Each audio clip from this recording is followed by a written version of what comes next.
녹화하는 박 PD가 자꾸 다른 사람 같다 그러네요. 제가 이발 얘기가 나와서 그런데 왜 요즘 젊은 친구들은 투블록 이런 거 유행하잖아요.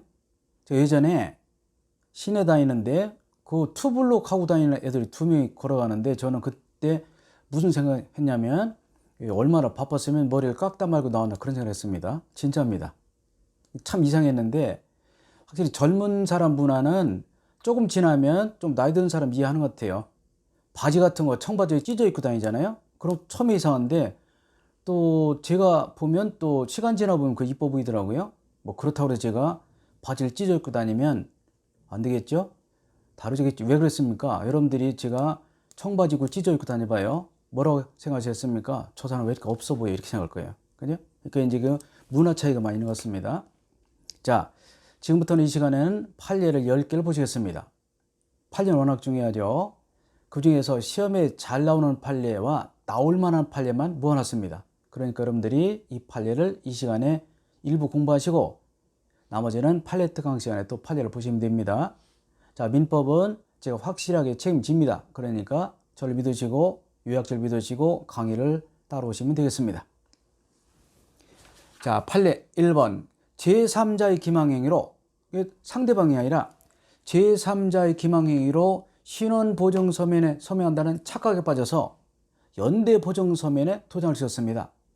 자기는 신원보증을 알았더니 연대보증서면에 서명했다. 이거는 단순한 표시상의 착오다. 따라서 사기는 되지 않냐고 착오로만 취소할 수 있대요. 나중에 배우지만 원래 사기와 착오는 경합하거든요. 선택할 수 있는데 이거는 자, 신원보증서면에 서명한다는 착각에 빠져가지고 연대보증서면에 서명한 경우는 이것은 단순한 표시상의 착오이므로 사기는 아니다. 따라서 착오로만 취소할 수 있다. 이런 판례였고요. 2번. 가압류 등기 없다고 믿고 보증했어요. 가압류. 없다고 보증했다. 있다. 그러면 중요한 보물착오로 취소할 수 있거든요. 그러나 있긴 있는데 가압류 등기가 무효더라. 그럼 있어나 말이죠. 따라서 중요한 보물이 되지 않아서 취소할 수 있어 없어요? 없네요. 간단합니다. 우리가 가압류 같은 것도 어렵죠. 민사집행법을 안 배우긴 하지만 가압류 등기가 없다고 믿고 보증했어. 근데 있어. 그럼 취소할 수 있는데 있지만 가압류가 무효다. 있어나 말이죠. 그런 경우는 중요하지 않기 때문에 취소할 수 있어 없어요? 없다. 그런 얘기가 되겠습니다. 자, 다음 판례.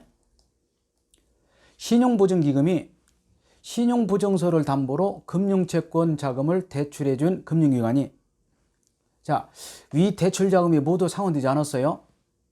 그런데 착각해서 착오로 신용보증기금에게 자, 신용보증서 담보 설정을 해지 통지했습니다. 큰일 났죠? 그런 경우는 그 해지 의사 표시는 민법 109조 1항 단서의 중대한 과실이 있다. 따라서 취소할 수 없어요? 없습니다. 아까 제가 뭐라고 했죠? 중의부분 착오만 취소할 수 있고 중대한 것은 없어야 되거든요. 그런데 이 경우는 중대한 과실이 있다. 취소할 수 결론 이겁니다. 결론이. 교재 안 써있죠? 하여간 중대한 과실이 있으면 안 돼. 그래서 중대한 과실이 있으면 취소할 수 없고요. 다시 한번 착오의 취소는 쉬워? 어렵습니다. 함부로 취소하면 돼요? 계약하고 착각했다 취소해버리면 계약 안 되잖아. 세상에 얼마나 불안하겠어요. 거래 안정이 깨지죠. 그래서 착오는 혼자 스스로 판단을 잘못했다. 그리고 남에게 이 책임을 떠넘긴 것을 막기 위해서 함부로 취소하지 못한다.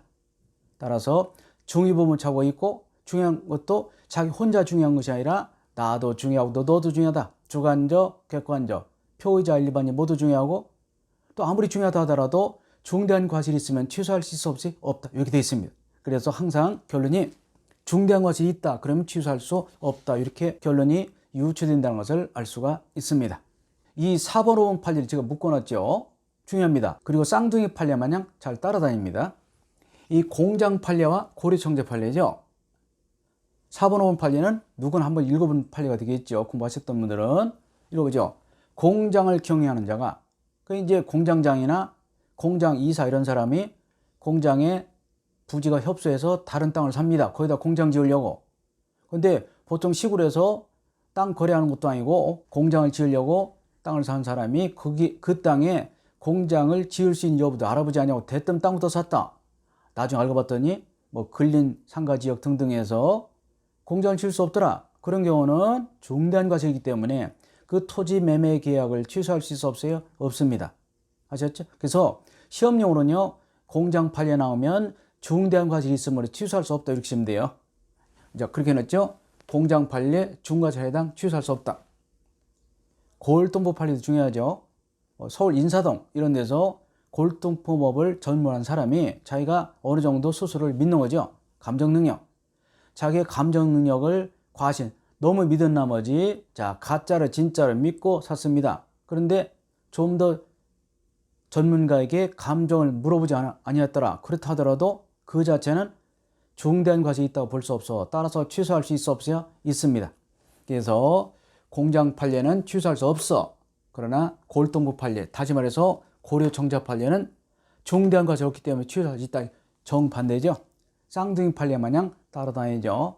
시험용으로 간단하죠. 뭐 너무 많이 나와가지고 공장 판례는 중대한 과실이 있다. 따라서 취소하지 못하고 고려정자 판례는 중대한 것이 없다. 따라서 취소할 수 있다. 간단합니다. 그래서 판례는 일단 여러분들이 공부하시고 결론을 외우셔야 됩니다. 이런 판례는 뭐 그렇게 어려운 것이 아니기 때문에 보시 마시지만요. 되게 약간 이상한 판례 이런 것을 꼭 외우셔야 합니다.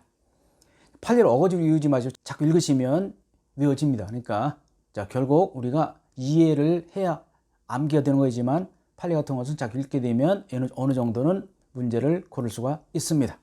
다음 판례 보시겠습니다. 6번은 뭐 좀 오래된 판례인데요.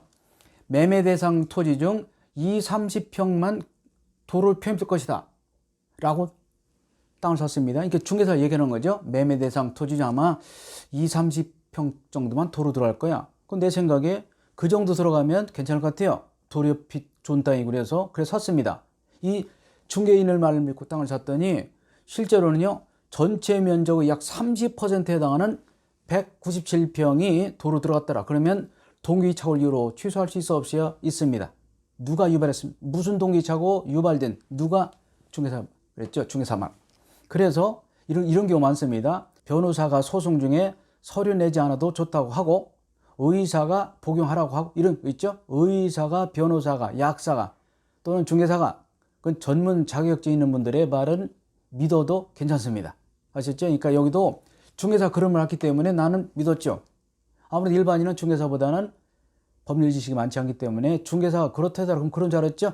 그런데 알고 봤더니 그것이 아니더라. 그런 경우는 취소할 수 있어 없어요? 있습니다. 왜? 나에게는 중대한 과실이 있어 없어요? 없습니다. 그런 뜻이 되겠습니다. 나에게는 중대한 과실이 없으므로 취소할 수 있다. 그러나 이 채권자는 보증인에게 채무자의 신용 상태를 고지 알려줄 의무 있어 없어요? 없습니다. 아셨나요? 그래서 보증인에게 그것을 알려주면 보증이 보증 안 써주잖아요. 거기까지는 의미가 없다는 거죠. 자, 채권자는 보증인에게 채무자의 신용 상태를 알려줄 필요가 없다. 누가 조사하는 거죠? 보증인 조사하라. 그런 얘기도 있죠. 채권자는 채무자가 신용이 좋다 안 좋다. 그럼 너무 안 좋다 그러면 채권자가 그런 얘기 해버리면 보증인이 보증 안 써주잖아요. 그래서 거기까지는 기대하지 못하겠다. 여기서 우리가 나올 것이 또 현출 어떻습니까? 이게 나타나는 현자예요.